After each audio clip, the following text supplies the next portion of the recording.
ಒಂದು ಕಾಡಲ್ಲಿ ಸಿಂಹ ಮರದ ಕೆಳಗೆ ಮಲಗಿರುತ್ತದೆ. ಅಲ್ಲಿ ಇಲಿ ಬಂದು ಸಿಂಹದ ಮೈ ಮೇಲೆಲ್ಲ ಓಡಾಡುತ್ತದೆ.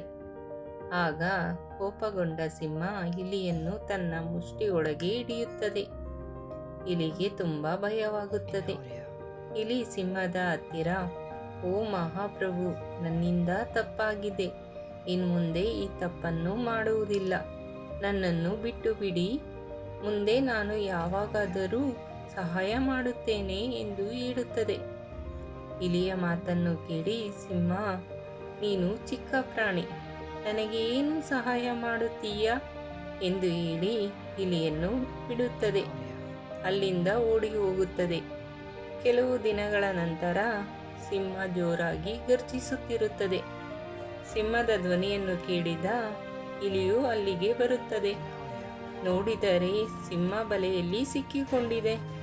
ಇದನ್ನು ನೋಡಿದ ಇಲಿ ತನ್ನ ಚೂಪಾದ ಹಲ್ಲಿನಿಂದ ಬಲೆಯನ್ನು ಕತ್ತರಿಸುತ್ತದೆ. ಕಾಡಿನ ರಾಜ ಸಿಂಹನನ್ನು ಬಲೆಯಿಂದ ಮುಕ್ತಗೊಳಿಸುತ್ತದೆ. ನಂತರ ಸಿಂಹ ಇಲಿಗೆ ಧನ್ಯವಾದ ಹೇಳುತ್ತದೆ.